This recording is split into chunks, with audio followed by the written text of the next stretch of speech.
La.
Namaste and a very good afternoon, everyone.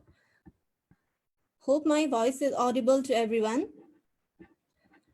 First of all, I would like to welcome you all to Architect Speaks 11, the very first episode of webcast series Talking Minds, organized by Young Architects Committee, a subcommittee under Society of Nepalese Architects, SONA.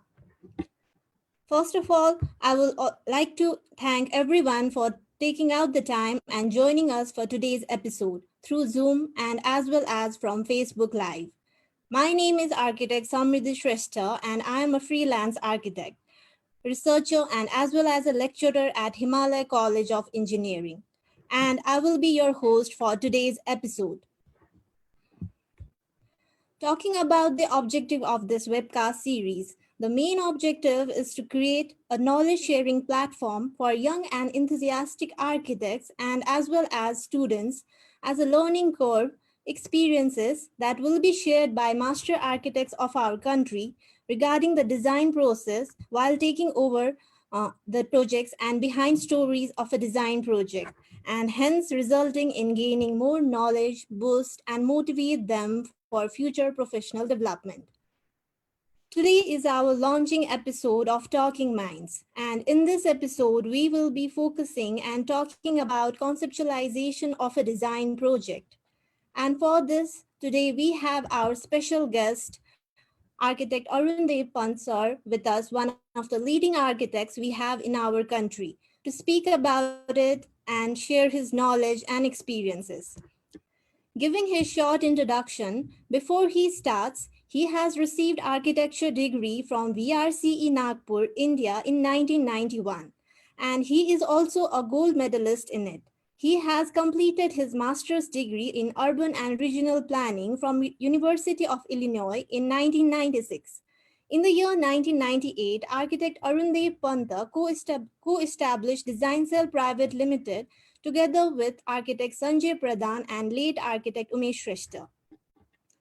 He has been working as an architect and a planner since a very long time in Design Cell, having more than 25 years of experience. He has worked with municipal and national level institutions as well in the planning field, and also involved himself in the academic field by teaching planning theory as a visiting lecturer for Master of Science in Urban Planning course at Institute of Engineering, IOE. Before I hand over the platform to Arun sir, I would also like to give a short introduction about his firm for the information of our participants. Design Cell Private Limited is located in Garidhara, Kathmandu, which is one of the oldest and the most renowned architecture firm of Nepal. The firm was known as Design Consortium when established in the year 1991 and has been working as Design Cell, its current name, since 1998 onwards. The firm was established with the aim of bringing creative yet practical solutions to the architectural, engineering, interior design, and planning scene. Working of the firm includes a wide range of design projects such as cable car destination, hotel, resorts, hospitals, commercial, institutional buildings, residential, urban park spaces, and interior spaces as well. It includes some international works in neighboring countries such as in India, China, and as well as in USA also. Some of the national design projects include Temple Tree Resort in Pokhara, Chandragiri Cable Car, extension of Hotel Radisson, Hotel Tibet, Hotel Mulberry, and Krishna Tower in Kathmandu, which are some of his renowned projects in Nepal. Just a little housekeeping before we get started. If you have any questions during the session, please type them in the question answer section. If you are a Zoom user, only the question from the question answer section will be addressed. And if you are with us through Facebook Live, please type your question in the comment section and we will address all the questions from both the platforms at the very end of our session.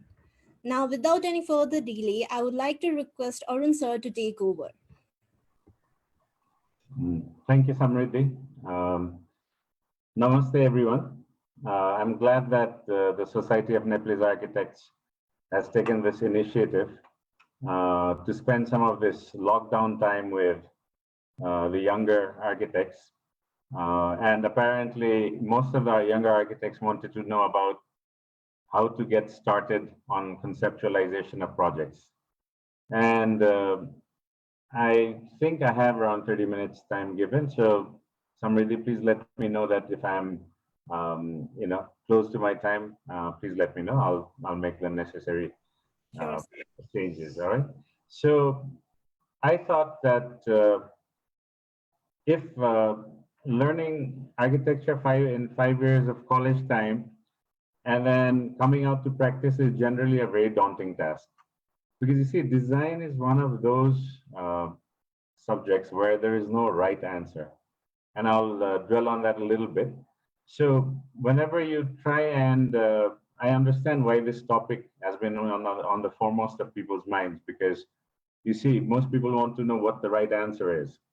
But the right answer here is probably what you would call a right process. And there, I think the involvement of the architect it needs to be a very responsible one. Okay? Because keep in mind that when an architect starts designing, they transform the neighborhood, they can transform the environment. What gets built remains there for a long time. Your mistakes cannot be hidden. As Frank Lloyd Wright said, maybe you can only plant trees. And, you also put a big dent in the pocket of your clients as well. So it's an economic issue, it's an environmental issue, it's a societal issue. So you have to be very careful and very responsible on how you undertake the design process, whether you've done your homework well or not. You know, uh, I think I will show you the process on how you want to go, how you should go ahead. Uh, I will basically, I will not show you one project which says from start to finish, because I don't want to emphasize that there is one proper way of doing design. There are many ways of doing design. People have their priorities, their value systems, and so many other things. So I will give you vignettes of different processes at different stages for different designs. So you can come up with an amalgamation of them. So I would like to say that maybe this does not work for everybody, but this is what we've been doing. I work generally in a team with other my partners like Sanjay, Pradhan, and right now in Design Cell we have Umesh Shrestha's daughter also, Shreya, as well as Anjan Shrestha. We are all somehow associated with Nagpur University, VRC Nagpur, where we are there together since the hostel days, and we are still together, and we work as a team, and we have learned how to work with our architects, our engineers, our site managers as a team. So what I am sharing with you is not just my personal experience, but the experience that I've gained in working with a large group of people. All right, so let me just start. Uh, I would, uh, uh, if I say there is one thing you need to do, one thing that you have to be very thorough is that you have to gain familiarity. What do you have to be familiar with? You have to be familiar with the site, the context of what you are designing in, as well as the design brief. Okay? Now, it's very important that architects take that step forward and say, oh, the design brief that was given to me is this, that's it. Whether it's right or wrong, that is not my responsibility. I will not question it. Rather, I will start answering whatever there is in the brief and come up with a design product. Now, that is not how an architect should be thinking. They should be thinking that if there is a reason that the brief needs to be corrected, this is where you start off. But to know that the brief is correct or incorrect, you have to have a lot of knowledge. Either you should have done a lot of work, a lot of similar work, or you should have done a lot of case studies. And as you do your studies and as you get your data, as you keep on getting more and more requirements, you will be more and more confident with the brief. And you can sit with your clients and you can say, yes, this brief needs to be changed here, here, and here. I was surprised. I had an experience in working with, in one of my projects, a school projects with OMA, where Rem Kulas was supposed to come and work with our company. But that project went ahead only for a small component, so I had never had the chance to interact with Mr. Kulas. But I looked at how they prepared themselves, and it is amazing that for a school project, they hired investment banker level analysts like Morgan Stanley to look at similar schools in the region from Singapore to India and see what the type of school facilities are required for that category of school, what the areas required, what if you wanted to compete with them, how much would you have to give more on the infrastructure. And using all that, they actually questioned the brief and asked the client to change the brief to achieve that objective. So that is how much you would have to give. Obviously, not all of us have the resources to do that, but a lot of common sense and questioning can be done. So please make sure that this is what the client said. Therefore, whether it's right or wrong, I go ahead, does not necessarily make sense. So the second thing you do is you gather information and conduct case studies. Okay. You gather technical information, climate, materials, soil, a lot of investigation, explorations. Later on, you'll have to deal with the engineers who will tell you how to move ahead with the project, who will help you throughout different stage. Now, if you don't gather this information correctly, you'll end up making designs that need to be changed as you go along, which is not necessarily a good thing. obviously, the economy in this part of the world is not that, not that luxurious that we can afford to ignore climate and environment. In fact, we've traditionally always been climate-friendly designs, and I think with enough light, ventilation, the materials, cost effectiveness, and I think that is inherent in most of the good designs in our part of the world. And with this added focus on climate change and all, it will make sure that you will not forget that that is one of the things that you have to do. You have to explore the financial implications. If you design something which you are not sure and you have already spent 100 million rupees of your client's money on a business venture that they have come to give to you, and then you realize you're wrong, what do? So you're in trouble. So it's better you end up doing your studies well. Make sure that you take help from consultants, financial consultants that will end up, giving you a certain feedback to what you are planning, uh, and then also that also helps you to readjust the design brief. The most important part that I have done, I feel that is necessary, is conduct case studies.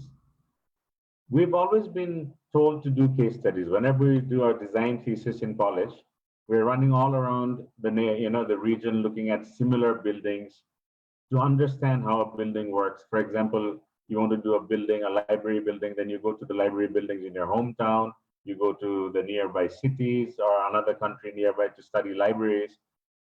At that time, it is more to understand the function and how the libraries will work. In this case, later on, once you know a lot of these functions, you still need to do these case studies. And if you look at people, a lot of people say, "Oh, have you done a hospital?" You say, "No, I'll do a case study and I'll do the hospital." Then they say, after some time, they will say, "Have you done a hospital with 50 beds?" You'll say, "Yes, we have done one with 20 beds, but I can do it 50 beds." Then they will say, "Have you done a hospital with 50 beds and an ICU?" So it goes on. And I think we do not need to be scared. Sometimes the first time projects where you do your studies are the most innovative. You end up spending so much time and passion learning about these things that you will say that a lot of that gets retained and become innovative and becomes a different than looking at somebody else's, studying somebody else's design and coming up with an approach. So what happens when if you have done 20 hotels, for example, and you still want to need a case study? Well, there are so many elements. You can do site related, context related, so many other things that the case study will give you. Then the third thing is circulation, form, and materials. Circulation and flow studies are especially critical in hilly sites where the building with terrain becomes the starting point of the design exercise. So that means we end up doing contour studies. We identify planning contours which are easy to build on, which need to be highlighted more. If there's flat land area, we may not want to build on it, but to protect it. All these things are something that you do on hilly terrain, which is the sites around here. A lot of them, you'll have to start on that. And when you're designing in context, that means handling the scale, form, and materials with the knowledge gained from the case studies. So whether you can say that I can ignore the context and design the same building, whether it's in this part of the world or that, but I think it is more meaningful once you have the context in place. Then, of course, everybody says architecture is 99% perspiration, 1% inspiration. So this is the perspiration part. You need to know your brief. You start working out the details. Every area that has to be designed, you need to actually work out the areas. You have to revisit this at times. You will change your brief several times during the design, but you should have a complete knowledge of this. So this is basically your homework component. Then your technical studies, your environmental studies, material studies, and then structural studies, all of these, armed with all of this knowledge, then only you will start your design, okay? I do not suggest that you start your design blind without doing this requisite homework. And I will give you an example of one of the first projects we did out of college, where it was a resort in Pokhara, and we didn't know where to start. So we decided, a Pokhara resort, we need to study the context.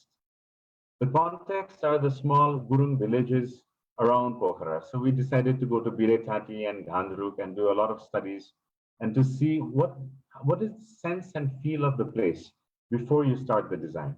So Biretati, if you look at this, has a lot of little buildings put together. There's a lot of stonework, mud, the winding streets. They're all built along the terrain. None of them are cutting the terrain. They're very friendly with the terrain and other areas. Materials they use are slate, stone, as well as the space is very human scale. You could walk down. It's a very famous starting point of trekking sites. I think almost everybody has gone there. And using a case study of Biretati, we were able to do one of our first projects, a design project, which is a very contemporary take on this. But to do a 60 room, 70 room hotel resort projects, people would normally instinctively come up with one single big building. But a one single big building will not give you the effect of what you are saying.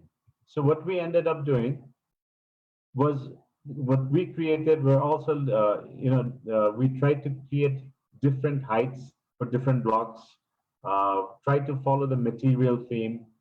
Obviously, as an architect, you don't want to copy the village and bring it back in here. You need to create something which is contemporary.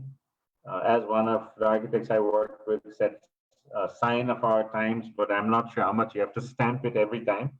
But we feel that with context and with modernity, there is a balance that you can get. And so we've done one or two projects that have defined a lot of resorts and things in Pokhara that says you can be contemporary yet still have the spirit of the place. So this is a more recent one. The first one was one of the first projects we did out of college. This one, Temple Tree, is another successful project that most of the visitors like, where they come to Pokhara with a concept that yes, this is the type of place I want to stay. It's not very grandiose, but it's friendly and it's got an environment that kind of feels that you are in that place. It reminds you of the place that you are staying in. So a case study is good in a sense where it allows you to develop your texture, the materials, the form, the scale. This is what you learn. You have to learn from your case studies, right?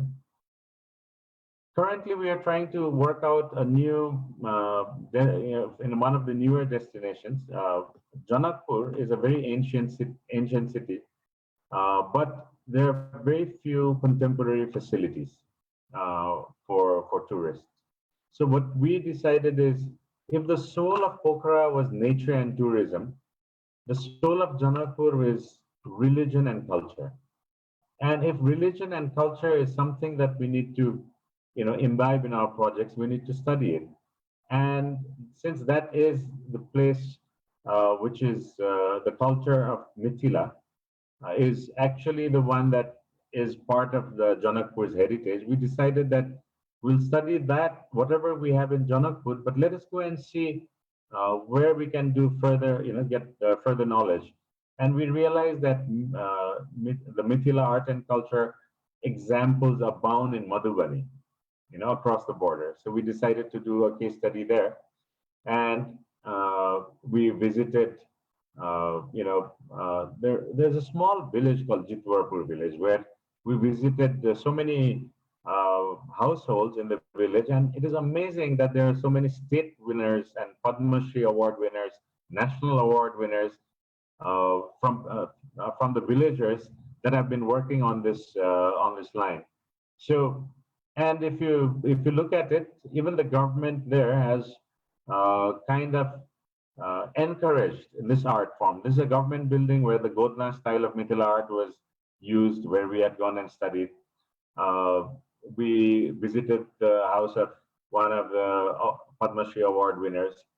And it was very interesting to interact with them to get a sense and feel of what their idea of art and decor is.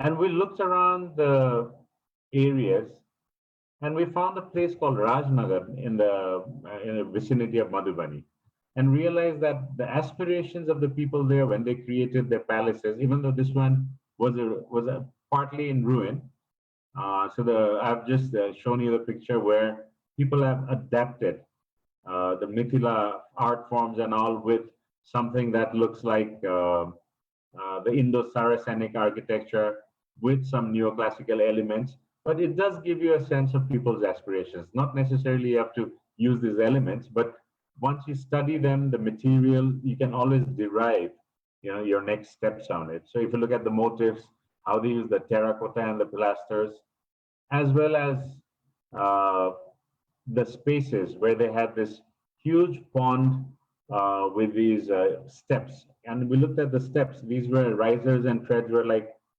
3 feet by 6 inches. So we were wondering why this type of steps. But then we realized it is for the elephants to come down and bathe down. So you these details and the scale of these textures and material that you could always use, to get a sense of the place. And that cliche, genius loci, is something that we try to imbibe in almost all our projects. So this is where the case studies will let you go. Now, the other thing in Nepal working, it's very difficult with the hilly terrains. It seems very easy just to take some area, flatten it up, and then build on it. But it's much more challenging, difficult, but much more rewarding if you try and work with the contours.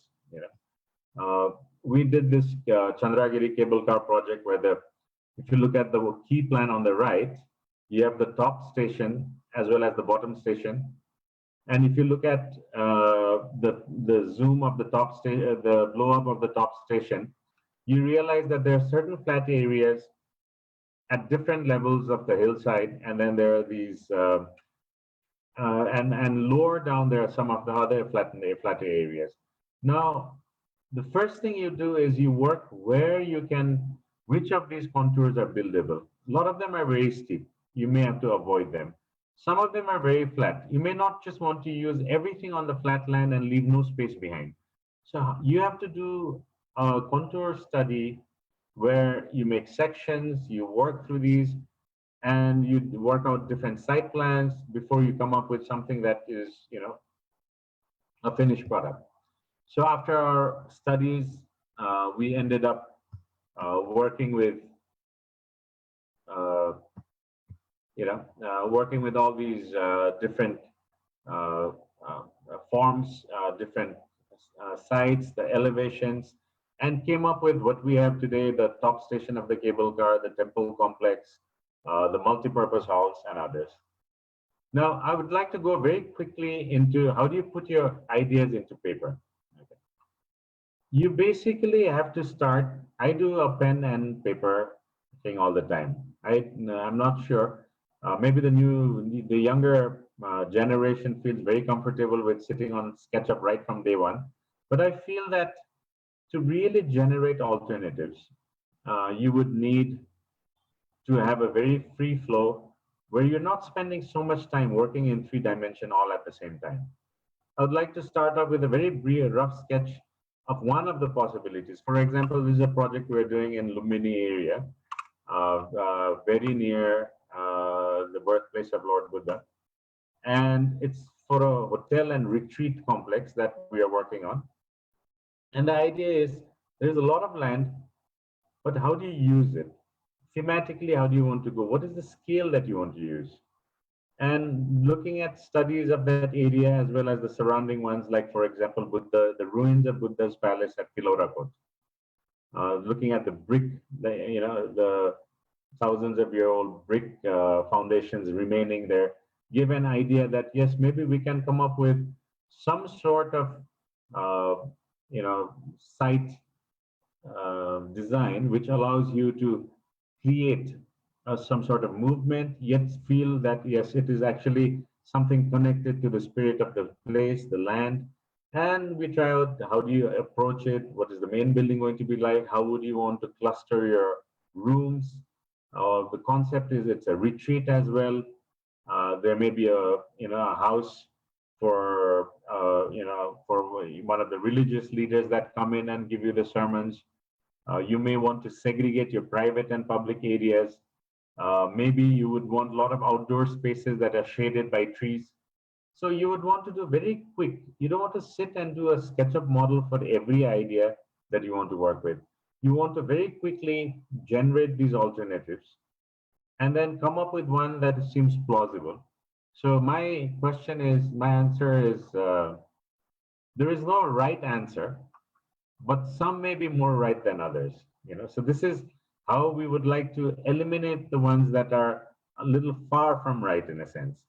And our when we studied architecture, initially it was very strange. They asked us to bring in Nagpur. They asked us to bring colored paper and scissors to class, and we'd have to cut all the classroom, the room sizes, and then we would have to do our circulation patterns, and then bring these back and forth, and come up with different alternatives. And the paper cutting allowed us to have quick generation of these alternatives.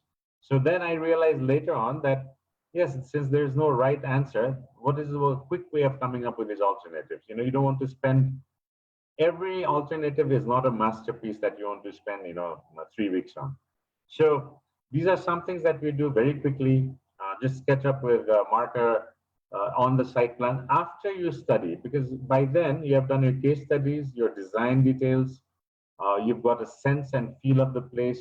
Then you are allowed. Then you can basically move ahead and start working. So now, as you work, you have to make sure that you're working from whole to part. But it can also be randomly certain things strike you, but all of the details also have to be considered as you are making the site plan. For example, you look at this a main building, so we don't know what the form or the shape of the main building it could be. And then there is this maybe a swimming pool area with and some outdoor seating areas. Now, if it's an outdoor seating area that is uncovered, it's very hot in Bhairava. So what do we do? So we need to shade it with trees. But then if you put a lot of too many trees, then you may end up, not being able to put your tables and chairs without getting them dirty, from bird droppings as well as from the fruit droppings and all this. So then it struck me that, okay, let us now focus on this central outdoor space and see what type of arrangements can be done. So as you do the site plan on the side, you're making a sketch. You're saying, okay, on the south, you want a broad leafy tree. Maybe on the west and east, you want maybe like the Ashoka tree, something long. And then you create your small, shaded area in the middle where most of the time when it's not raining, you can use it. And so that could be a thing. Simultaneously, you would be doodling, I would say, sketches on what the forms, likely, the concept of, we've always been taught that Buddhist architecture had these chaityas and arches as well as domes, like in the stupas and all that. So you'd come up with some of these sketches on the site to say, okay, is this kind of a form for the main building, or would it be okay for, does it fit in with our concept of the ruins in there and all that. So this is an ongoing process, and you'll probably, once this project gets built, you'll probably see where we have ended up. But there's no preconceived notion that yes, this is exactly what I want to do, but it actually develops and a vocabulary is generated as you go on with your design. Now, problem with the COVID days is that this pen and paper is very difficult to, convey messages through. So unfortunately, we have not, for me, I have to learn how to start working on the screen, take up a stylus and a touch screen and then start working on it. And this was one of those, I just tried a software called Autodesk Sketch. So what I wanted to do on pen and paper, the fluidity, I'm trying to get, working on something like this on a screen and with a stylus. Still, I haven't given up the pen and paper thing, but still. So, and this is something that, okay, so if you're working on linking bridge from a view tower, from a scenic lit view tower to the main building, do we need to do 1 stories or 2 stories? So we worked out a brief SketchUp model with 1 story. And then we ended up, making the 2nd story on top of it. And then this is just a sketch from the sketchbook. And the first time the stylus was slipping on the screen and everything was going haywire, and I had to erase 10 times before I actually got what I had wanted. So this is it. And then as you work, Samriddhi, how am I doing on time? Uh, Hello. So, so we have time. You can carry on. Okay. So don't worry, I won't take too much more. So, Okay, sir. so we are, so this is, it was a learning curve. I think this lockdown communication, I call it. So this is one quick way of marking and sketching it up and sending it back to the people. And I started getting slightly more proficient and then started using, and this is for a small resort on the hillside in near Kathmandu. And then we decided that, okay, maybe, there's some advantages to working on this on with a pen and a stylus, because I can now put in pictures. If I wanted to do a very contemporary resort but still do a mud based, so I'm saying, okay, maybe we can put the image of the mud blocks.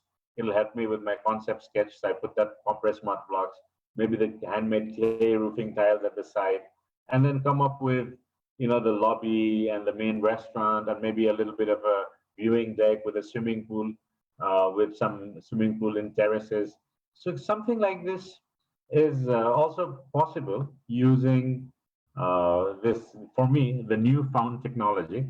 But again, as long as it is quick and allows me to go through different alternatives very quickly, I would use it. Now, if I was going to sit and model it up in Max or SketchUp, I know that I will not be able to go through 5 of these. And unfortunately, whenever we're doing something new and creative, it's not the first take that is the best. And you may want to fine tune yourself and work as much possible as on the fine tuning as you can. So I'd like to summarize on what I think is the way to, come up with the concepts. And I would then, would like to interact with you for the questions. So the summary, this is a hotel that we had done in Tamil where we felt it, the chaos of Tamil is represented as along with the brickwork, yet it aspires to be modern, yet we were managing to break up the mass to give you the different varieties that make it slightly more human scale as opposed to a big block coming up. So let me summarize. Familiarity with the brief, context, and site is a must. You have to use case studies as an opportunity to learn new things. You have to generate quick alternatives by putting pen on paper, or as I said, stylus on touchscreen. Simultaneously work on details to maintain a cohesive theme. There's a lot of this mix and match thing going on, and you can see very bad discipline in design because the client likes everything they see, and the architect feels that by putting everything that the client wants, you'll get up, with something that's nice. But what is nice is if you maintain a discipline within a theme. That is what I think, the conceptualization, the phase of conceptualization needs to do.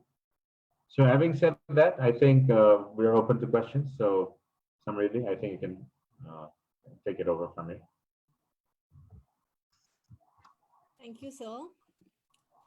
Thank you, sir. The presentation was very interesting and informative. Thank you very much for that. It was really wonderful and very much informative session. Hope our participants have enjoyed the session with us. So with the end, we will go ahead and take some questions for now.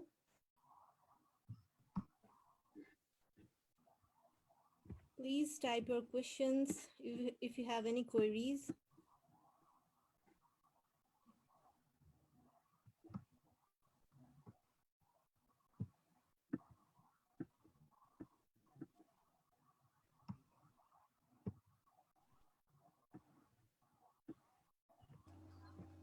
Now taking the first question. Our first question is from Prajwal.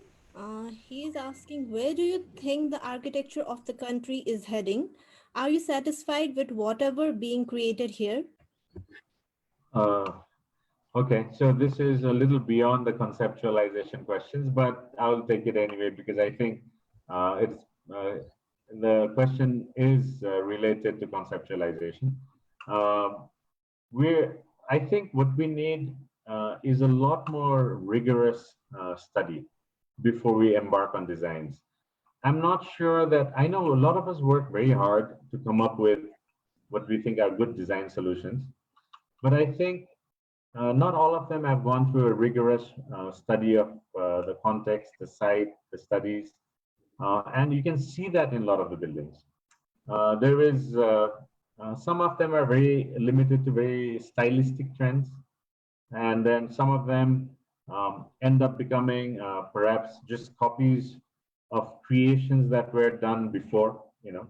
And I think if architecture does not evolve, it remains static. For example, a lot of the government buildings are now beginning to turn into, pseudo Newari style, they would say. So everyone, like another Palika, will want to have a Dachiappa clad, building with its struts as its signature. Now, if you keep on recreating just that and don't evolve further, you're doing nothing in such a rich architectural heritage that you've got. Just by recreating that is not an answer. But neither is having the landscape dotted with really, let me even say, buildings that need to have been worked much harder. And I think, and if you look at Kathmandu, you can see, obviously, you can see the glory, the glorified older parts of town versus this chaotic sprawl that you see in the new ones. And there is because we don't have enough discussions. We are not talking about architectural design, the ways we should be going. We're avoiding these things. I think we need to have a good dialogue on as to where we can go. Uh, and if unless we do that, there's no way of improving this thing. The solution is neither what is happening right now, which is chaotic, unrelated, haphazard, chaotic expansion. Also, just rebuilding and copying whatever is existing, like as if it's Disneyland, is something also that is not accepted. So we should find a way to go ahead with dialogue on this. All right. Okay, thank you, sir. And another question is, in the Mulberry Hotel project, there are any projections like rooms are projected at some places? How you Right. came up with the ideas relating to the concept? Okay. The brief was, it was supposed to be a hotel that is different from a chain hotel. It's not like they wanted to break. In fact, we suggested that the owners that look, you will have to compete with all these big brand names, and you'll have to come up with an image that does not put you categorized as one of these cookie cutter brand hotels. Just because they have these big names attached to them does not necessarily mean they're good hotels or the best of hotels. So if you can give better personalized service because you're smaller, you can also make sure that all the rooms do not necessarily have to have the same size, the same dimensions, and the same repetitions. Some of the rooms can be slightly bigger. You can sell them off as deluxe rooms. You can also claim yourself as a boutique hotel where you have variety of rooms to offer. If the guest comes back again, comes in a different room, gets a different view, different experience, and that allowed us to play, with the volume that comes back and forth. That gives you a more of a personalized, look and feel as opposed to a very mechanized repetition of blocks. Does that answer your question? I guess since it's a written thing, Thank you, sir. right? And another question we have, how are you able to properly articulate your ideas to the younger people you have been working with? What are the ways you adapt? Well, that depends on the person I'm working with. Some people, it's easy to, explain to them. They grasp it very quickly. Some others you have to work.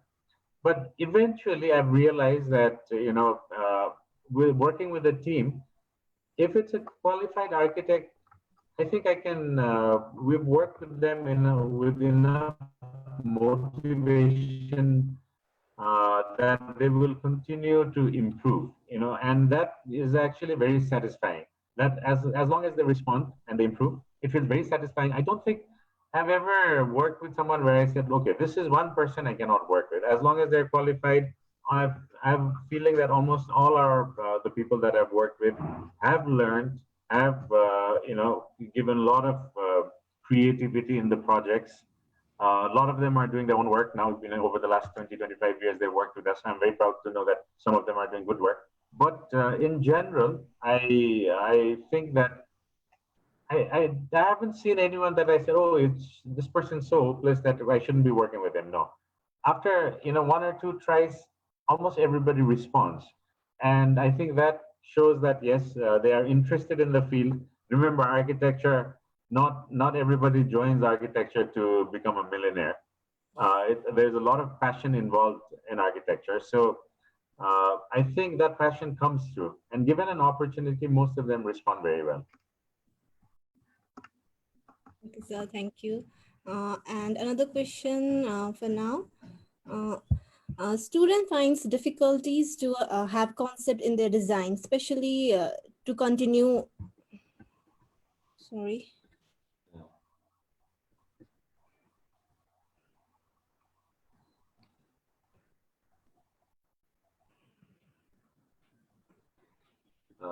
We'll take another question. What should we do? What should we do when our concept and the client's concept clashes? For example, in case of FAR, our design may not utilize the full FAR, but the client wants to utilize as much as they can. There can be another things also. So what you have to say on this? First of all, the problem here is not utilizing the FAR. The problem here, 90% of the buildings are exceeding the FAR, right? So this, we refuse to do it. We say if you want to exceed the FAR, it's not legal. I'm not going to sign on it. That's like thing.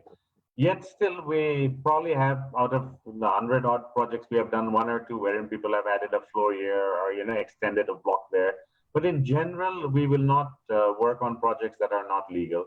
We tell them right in the beginning, and that's why Design Cell, having one of the first architectural firms in Nepal to be doing 5-star hotels, had only 2 or 3 commercial buildings in our entire area, because most of the commercial buildings were on very expensive plots.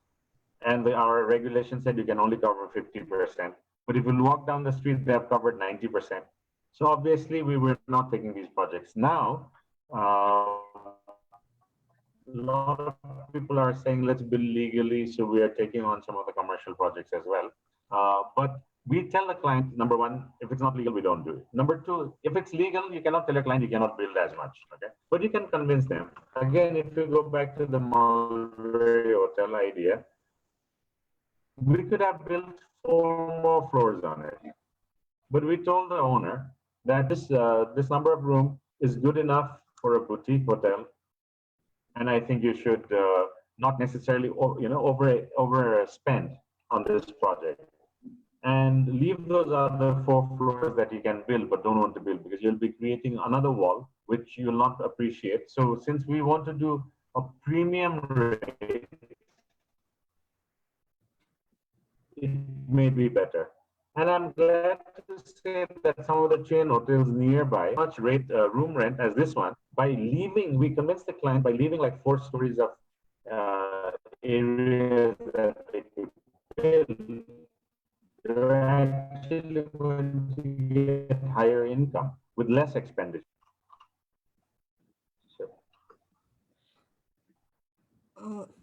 Thank you, sir. And the another question is, will you please recommend some effective books which will help students to broaden their design knowledge? Actually, if I remember back in architectural college, one or two initial years, I wasn't too much. There was not too much passion in architecture. I knew I would wanted to do it, but I was missing something. After my 3rd year training, once I realized that I was, every line I drew ended up into a wall in the site.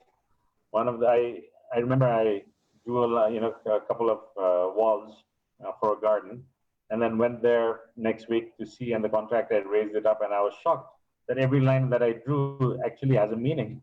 It's coming up there, and if it is wrong, I can't erase it. And that kind of frightened me into trying to learn as much of architecture as possible. And I think on the fourth and final year, I probably finished up all the architectural books in the library. So it made a dramatic change in how I perceived architecture. If I looked at how I approached architecture, it was very different. Uh, so, and then whatever I was being taught started to make more sense. So I would say that these are the books that will guide you for an answer. Do not read architectural design books to look for a solution. There's no right answer, as I said. It's the right process. You have to inculcate the habit of trying to work as much as possible through a lot of information that you take in for a project for a time, and then try and come up with this. You have to shake all these things up and come up with a solution that seems correct based on the knowledge that you have imbibed. There's no textbook that says this is the right answer. So there's no real book. I would tell you to read a variety of books. Read books on engineering, read books on planning, just read books on art. All of these will help you come up with a design solution. But yes, there are certain design books that I would like to read through the works of the great masters during the modern movements. And then books that have influenced me are whether it's Frank Lloyd Wright's works or whether it's Charles Correa's write-ups, things like that, very attractive, very thing. I'm not one of those designers that say, okay, I have to build a look at me building.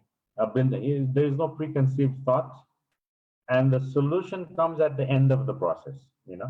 So that is why I don't think a guidebook is an important thing in this. Yes, thank you. Another participant wants to know that you explained the conceptualization process really well, but in the college days, we understand when architects like you explain the process, but when we are doing projects, we just stuck up. Did this happen to you when you are in the college days, or you were in the conceptualization process on the point from the period? No, as I said, it wasn't until I started reading all the books in the library that it actually started making sense. It got easier as I learned more. It actually got easier. Initially, if I do less work, for example, sometimes I get lazy and I say, oh, it's another hotel. I've done enough case studies. Let me start. The pen starts working very slow after that because there's nothing new that I can give in. The excitement comes up with a time where you think that there is a point of departure for you. You have learned something new, and that is how you need to go forward. And obviously, in fact, in college, you don't have these, so many of these restrictions that you do in life, in real life, where you can actually come up with whatever you want to imagine. But I would say yes, if there's not been enough homework, you will find yourself getting stuck. And the more you learn, the more you do the side studies, the more you start doodling around, sketching, you start realizing what is inherently good or wrong. It happens. So there are a lot of projects. Sometimes a small residence, it takes, maybe it took me a 1 week to work out the master plan for Chandragiri. But sometimes after 2 months, I still haven't fixed up a small 3-bedroom residence. So don't worry, everybody feels that way. And another question is, students find difficult to have concept in their design, especially to continue their concepts in 3D. They are comfortable in plan only. So do you have any suggestions regarding this? I remember one of my seniors from Nepal who went and asked the teacher in India, sir, we know how to make plans because we have been cutting and pasting these rooms for like so many years, but we still cannot come up with good elevations. So I remember the teacher said, why don't you go and work with a fees contractor? So that was something that it struck me. I don't think you should. I still consciously try and avoid working out with the that this is the elevation that I want to work with. We start off with a plan, and then when you are working out the form, as opposed to saying making a good elevation, we are trying to create a good environment, a good context. The solution comes out from there. Okay, if you are working on a hospital, for example, and you want a very stark building that is very easy to maintain, but then you still want this warmth inside. So you may start working out with a form where you're letting in light from the sides. You may have a skylight at the top, and the form starts developing itself once your idea is clear on what you want to do, without necessarily coming up with this preconceived thing that I want this building to look like a Guggenheim Museum or something like that. Yes.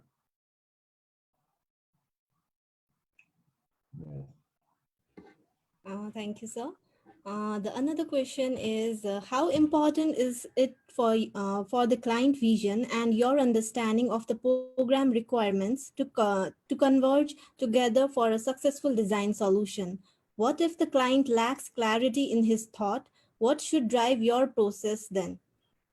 Well, when I did one of my first projects, and then the general manager was saying, "Look, the first thing you need to do is educate your client." I said, "Oh, really? I cannot presume to do that. I'm just a fresh architect, and the client is so much senior." He said, "Well, he's a senior, but not necessarily in your field. So you do enough homework, you can educate him." So that is what he taught me in one of my first projects. And so that means that yes, once you learn something, you have to feel that you have to share it, okay? Because you will do your case studies, you will do your detail analysis, you will have your own value system, and you have to either convince the person that this is the value system I work with. Like suppose I say, okay, I really don't like to copy neoclassical houses, but I think it's a bygone era. And plus Bannister Fletcher, I had enough of it in college, so I don't want to sit and do that entire proportions all over again. But no, I had one of the clients. I would normally avoid all these neoclassical things, but this client said that you have to do a neoclassical mansion for me. And it's probably the biggest house in Nepal, as far as it's half the size of Shankar Hotel, okay? And it's one residence. So for that, I had to go back to basics. Then I said, okay, let's go back and study neoclassical. Where is neoclassical inspired from? Oh, it's inspired from Renaissance, the rebirth of learning, again inspired from classic Greek and Roman architecture. So I went back and started again, opened Bannister Fletcher, did the Greek and Roman, then went back to Renaissance. And then I said, well, this person wants something that is reminiscent of the British Raj, because that's the neoclassical time. So I said, and if the neoclassical era was actually influenced by Renaissance. So if I do an interpretation from Renaissance era, as opposed to copying what has already been interpreted. So I looked at the works of Andreas Palladio, Brunelleschi, all these people at during that time, and I said, okay, let me make my point of departure with a Palladian villa, and then came up with a design which again is conforming to the client's requirement. But as an architect, I feel that I had done some exercise, much against my own first impressions, first interest. I wanted to just build on the terraces, some small low-lying thing, but yet wanted a neoclassical palace. But then at the end of it, I liked what the proportions came out to be. The study was good, and then I realized that we had been taught in a way where we can learn through studies to come up with good products. Thank you, sir. Looks like we have more questions. From your practical experience and as a jury in various academic projects, how could you engage students in a more effective way for concept development during design studio classes? Again, design studio classes should not be looked at as a place where you get answers, but it should be looked at as a place where you get guidance in a process. Okay, the teachers are there to guide you. They can look at you and say that, oops, you haven't done enough homework. Oh, where you haven't done your case studies. Where is your literature review? You seem to be getting these things all wrong. The technicality, there are a lot of technical faults in there. But so it's not that you've gone to a design studio and someone guides you to an answer. In fact, they will guide you from making major mistakes, and that I think both the teachers also need to keep that in mind, that when they comment something and when they make a comment and they say, oh, this is not good, I think they need to back it up as to why they have said it's not good, why you have to do a new design, or to get that sense of things. So I'm not sure. I've looked at if it's a good teacher, I've looked at areas where when I remember that I was called to do design jury work or design guidance work for third year Pulchok architecture students, and they had excellent teachers teaching the class, the third year students. At that time, Biresh Shah was there, Sanjay Thapa was there, I think Sunil Shrestha was there, and they were making a very vibrant classroom environment. And I went there, and that was third year work, and I was very impressed. And then I went to a final year jury in some other college, and I said that third year work is so much better than this final year jury. Then I realized that in this other college, the teachers were not spending time with their students to come up with giving the right feedback. It wasn't that that taught them how to do this answer, but that guided them better through the process.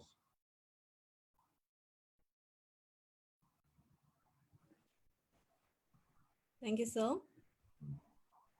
And another question we have is, as you have worked in many projects in Pokhara, how you think about bylaws of Pokhara, especially with regard to lakeside area?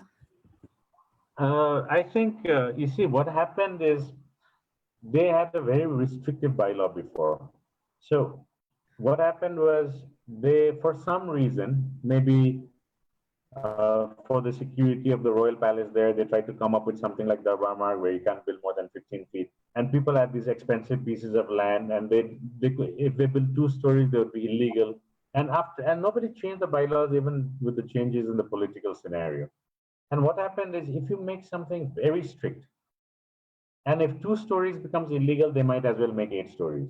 So this is what has happened in Lakeside. A lot of clients, I've actually stopped over to work with the client where I gave them a 2-story design or a 3-story design. They put the foundation for 7 stories. Then I said, please go ahead and do it yourself.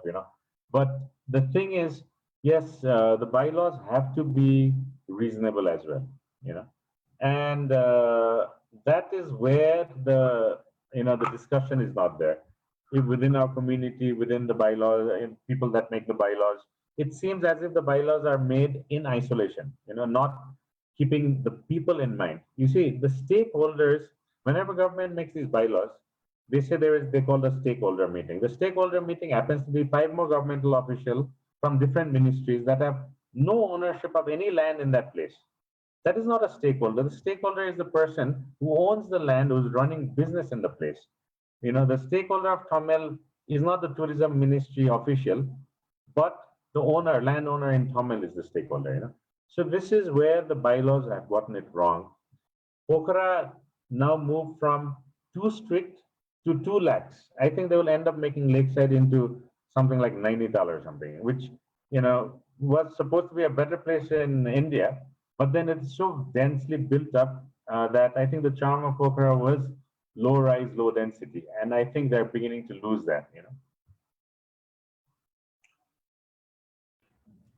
Yes, thank you. Another question is, when we study, we are focused to study with master architects, and most of them are in modern style. Also, in the case study, also we don't have traditional buildings. So when we conceptualized, we never think about the buildings in traditional forms. So how you like to suggest working in traditional things within your design? I would say that looking at what the colleges that I've gone for juries and classes, there's actually quite a lot of emphasis, at least in Kathmandu, on the heritage, especially on the Malla era architecture. There's a lot of emphasis. It's not that they haven't. In fact, there's a lot of maybe the thing that is missing is that there has been a lot of focus on the traditional or on the modern masters, which it's very difficult to, or the contemporary, architects, the star architects, the Zaha Hadids and the Frank Gehry's and all that. And, Kengo Kumas and all that, and they used to say that yes, this is something that we get influenced by, and this is what we need to build. I think what is lacking is, and India also had this problem. I remember when we were students, we were looking at the works of B.V. Doshi, Charles Correa, people like that. And then now I look at it, and they're all the entire SOM, KFP, all the KPF, and all these other people. This international conglomerates come in and build their faceless structures and go. I think what we need to do is also look at what good work has been done. In fact, there seems to be a group of us have sat and tried to organize a contemporary architecture exhibition in Nepal to look at the works done by initial architects, whether they are foreign or Nepali, through the works of Karl Prussia, Shankarnath Rimal, and other people also that made the initial efforts, which are actually a lot more meaningful than most of the buildings right now. So maybe we need to have a dialogue there and go back and see that yes, this is something that we could have studied for Nepal as it is. There's no book on it. Maybe we can come up with a monograph. So been working on a little bit with a group of people like Videsh and Bharat sir and all that. Maybe if it wasn't for the COVID, I think we'd have planned for an exhibition very soon. But let's hope things will improve.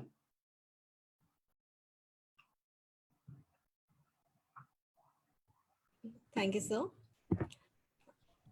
Since you are also urban planner, also, what do you think cities should be like?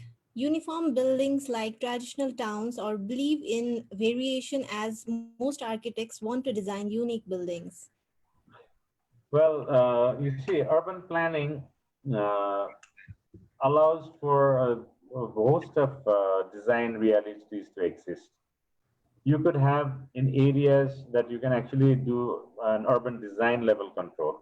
Say, suppose you're working near the Darbar Square and all, where you have an urban design level control where you stipulate the design guidelines to such a strength that you do have that to such a degree that you do have uh, that uniformity, this the feeling that yes, it is a continuation of this.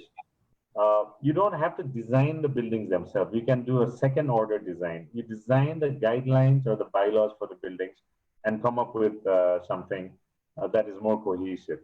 Now, you do not need to recreate this entire historical fabric throughout the city. Kathmandu is very vibrant, very metropolitan. A lot of these areas, the newer designs do not necessarily have to have the restrictions. What is lacking is proper infrastructure. Uh, Planning is being done in paper to a large extent. If you have to be realistic when you plan these, and you should plan when they still have empty land, keeping in mind that land is not yours. Okay, it's very difficult. So it's challenging to work. Maybe that type of planning can be done in the upcoming cities like in Chittagong and Bhairava and all that. And before it gets too late and all of the farmland and the vacant land ends up turning into another Kathmandu like chaotic sprawl. But this is feedback I gave recently to the new urban policy webinar just a few days back.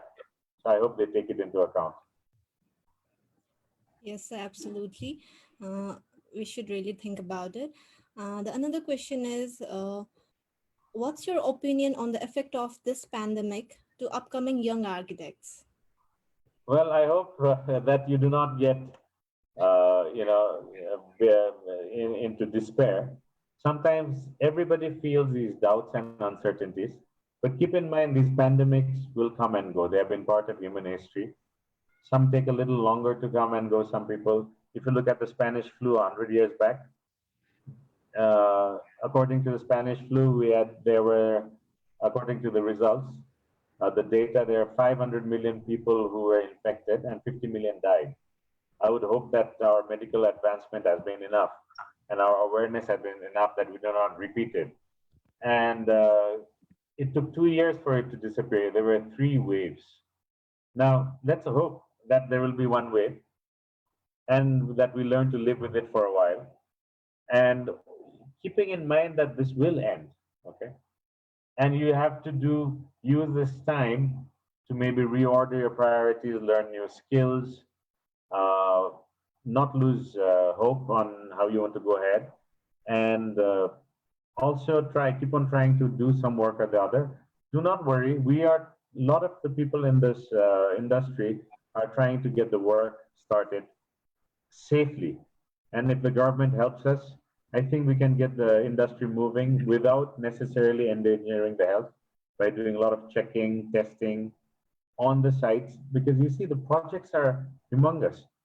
Most of the projects can afford the cost of checking every 2 weeks, do a screening of the RDT. If it turns out we can always do a PCR, uh, it will hardly increase the project cost by 1 or 2%.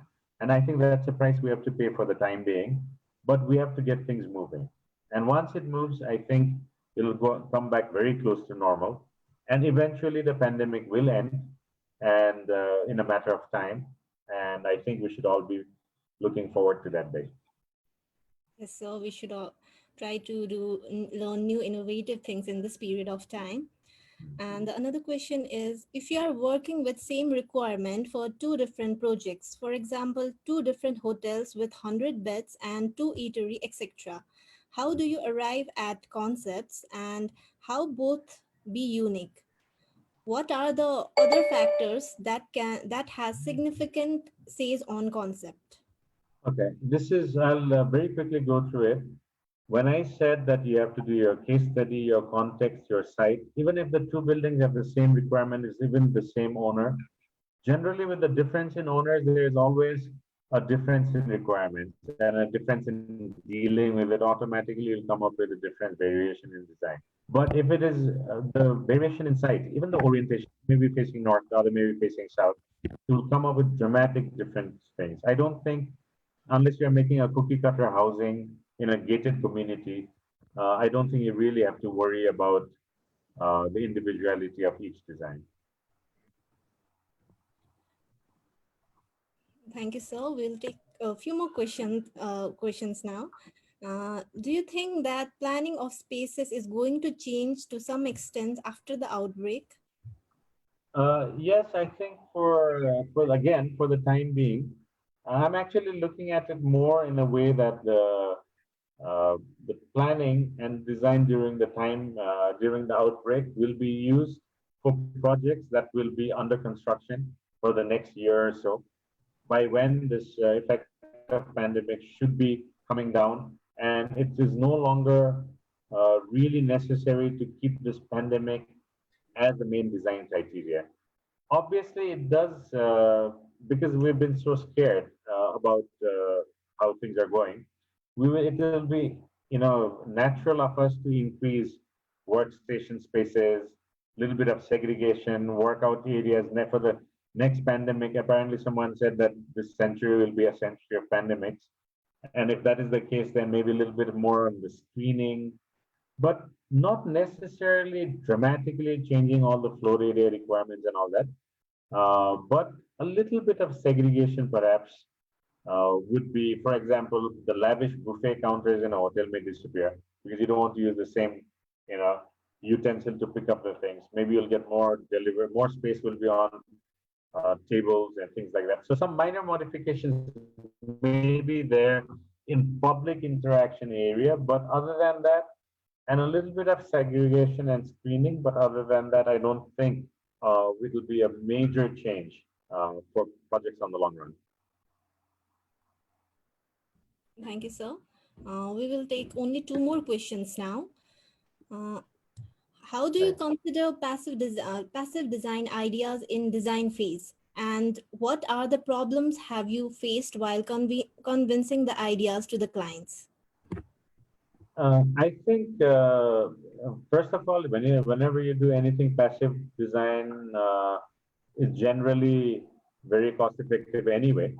Clients will be only happy to say that yes, if you can save me money or even operating costs, if you can give them a cost comparison, they would say, yeah, please go ahead and do it. And passive design is something that's very natural to us. If you're looking at this area, if you look at in the hot and dry areas, you have these courtyards. If you look at The colder areas, you'll have smaller floor heights to retain the heat. All of this is part of the case studies that we end up doing and coming out with sensible, solutions based on the studies we do that, you know. So I think that we should be doing this. It's very natural for us to do this passive design.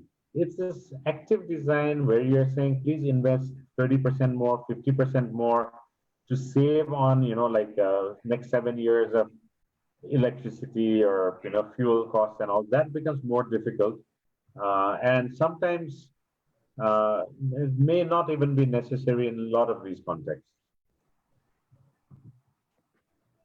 Thank you, sir. This will be the last one. What is your suggestion to fresh architects? Since we have been learning and practicing all the methods of conceptualization academically, however, when it comes to convincing the clients or our seniors in profession, so how can we fill up the gap?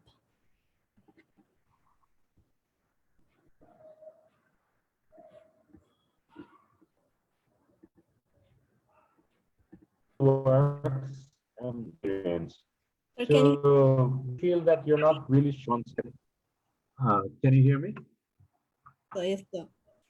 Uh, can you hear me now? Yes, sir. Okay.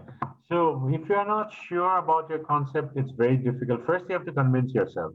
You say, yes, this is a good concept. I'm happy with it. Therefore, I will take it forward. And I can convince, my clients that this is how we should go. But for that, you have to do your homework. You have to sit. Remember, once you get your inspiration, or it's not a generally a eureka moment. It's many little eureka moments that you sit and work as you see, yes, this is working out fine. The circulation is working out. The form studies are good. Now I'm convinced that we are responding to the brief in a cost-effective manner. Once armed with that information, you can go and convince your clients or your senior architects that this is how it is. You cannot just come out and say, you say, oh, I've come up with this really nice parametric solution, and I think this is great, and there's no rhyme or reason that I need to give other than the fact that I feel this is good. This is when you're going to have a problem, you know. So make sure you do enough homework in trying to get the design requirements addressed. Thank you, sir. We had a really long question answer round. Uh, it looks we have covered almost all the questions, and hope we were able to answer all the queries our participant had. And with this, we are about to we are about to come to an end of our very first episode of Talking Minds. And before we wrap up the episode, I would like to ask again, Arun sir, is there anything else that you want to add up as a closing remark or just a few words?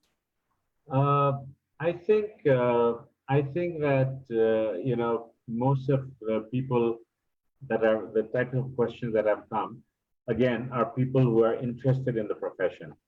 And as long as there is passion in design, I think you will not have to worry about saying that, oh, this field is not for me. A lot of people have these doubts: is architecture for me? Can I come up with designs? Can I deal with the clients? Can I, come up with something that I will not be ashamed of and say, oh, I didn't do this? I think you should be able to say that, create an environment, whether it's a legality issue, whether it's a design issue, whether it's a cost issue, all of these you should be confident as to say that, look, at no point do I want to say I haven't done this design. You have done enough homework to say that all of these bases have been things that you have not compromised on your morality or on the fact that you try to create a bigger building than it's legal, or you're trying to say that it's this. So once you do that, your confidence level will increase. You create an environment with enough knowledge. You can talk to your clients, educate them if you feel that it's necessary. Otherwise, you say that, do not go out saying that I'm going to play God, the architect knows best, because that we've been taught how to make these beautiful pictures. Remember that the design value of the person making that is equally important as yours. Okay. So sometimes you have to learn from them, sometimes you have to teach them. Okay? So this is, and at every time you have to be confident and comfortable with where you are, on where you have taken your stance on the legal, on the design, on the financial, on the environmental, all these considerations. Once you are satisfied, then you say, yes, I will stand by this design and I will defend it.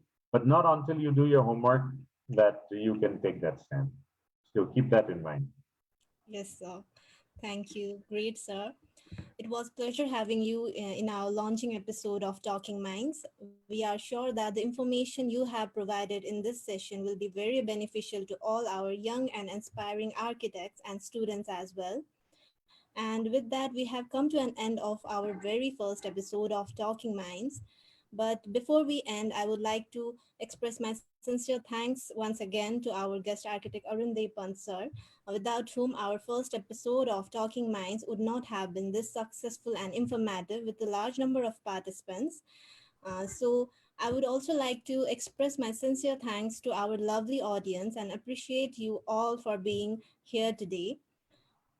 And we have many interesting, informative webinars and webcast series upcoming. So stay tuned with us for the information. Next in the line is Architect Speaks 12 on the topic Green Building Design, Resilience to Changing Environment, organized by SONA Committee on Green and Sustainable Architecture, which is on June 5, this Friday at 3 p.m. Hope to see you on Friday as well. And in the next episode of Talking Minds, we will be having another leading architect of our country to share his knowledge and experiences with us. And to know who will be the next, stay tuned with us for the update. Thank you for participating in today's episode. We hope to see you all again next time on Friday at on Architect Speaks 12. Stay home, stay safe, and stay healthy. Until next time, have a great evening and namaste. Thank you, sir. Thank you very much. Thank you. Well, it's very nice to be there. And I hope you'll continue with this. Yes, sir. Absolutely. Thank you. Namaste.